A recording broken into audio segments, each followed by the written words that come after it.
For the first video in the series, we thought we'd start with the MX110 from McIntosh, one of my favorite vintage preamp tuners.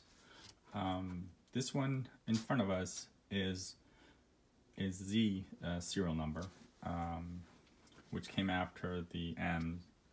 The primary difference was the style of the faceplate and the balance control.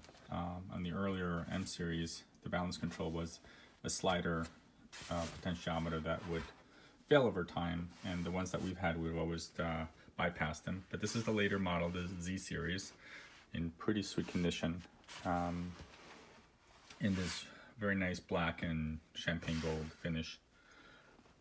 This particular one comes in a custom-made solid walnut cabinet made by a local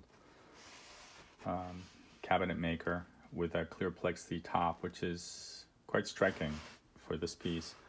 It allows you to see all the cool tubes and rectifiers and valves and transformers and things. Since this unit is in such good shape, especially with regards to the chrome work, it really shows it off nicely. So it's a solid walnut. Looks like it's been veneered at the edges as well. So it's about as high in quality as it gets. And it looks very similar to the McIntosh cabinet, so you could mix and match with other Mac pieces, even though this is a one-off custom piece. Let's talk a little about the features of the MX110. One of my favorite things about it is the tuner section. It's an old tube unit,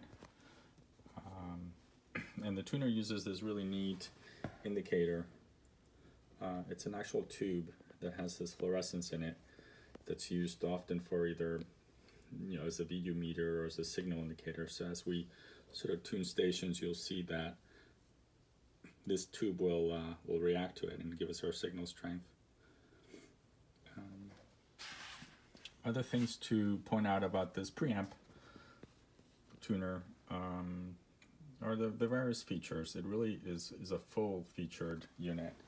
Starting by the input selector, you'll see that it has actual 2 phono inputs, plus the FM, the auxiliary, and the tape.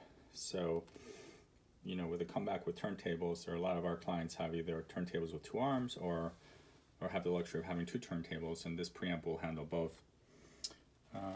Moving on, you'll see that it's got both independent bass and treble controls.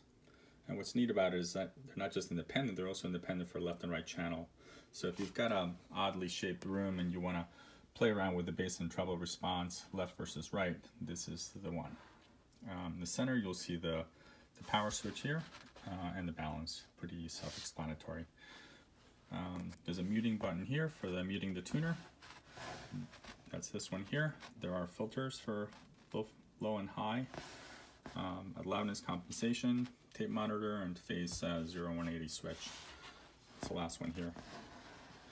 Moving on to the mode function.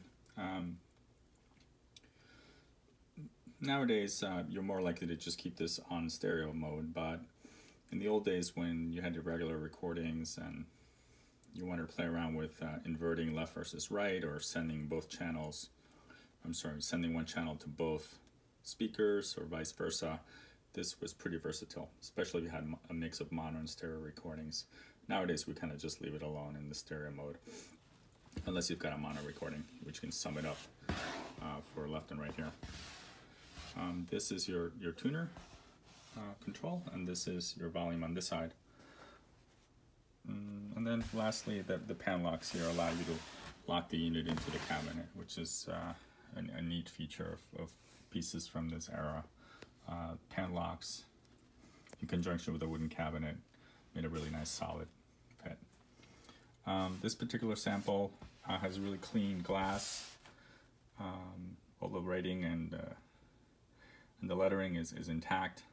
And then the glass all around the meter is also in very nice shape with only just very minimal bubbling here in this corner. The metal, the champagne metal finish is in fairly good condition, but it looks like it has a rub mark here. I believe someone told me that there was some writing on there, maybe a previous owner had written something, so when it was taken off, it removed some of the champagne finish. So it is noticeable, but only up on close-up. I think you'll appreciate that at average distance it looks pretty amazing. Let me show you a couple of functionality.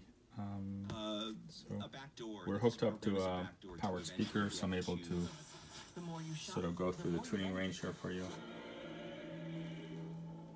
I'm using just a very simple whip antenna, about 25 miles away from New York City, so we have the luxury of getting a pretty amazing radio stations. And you can see I got full strength on this particular station.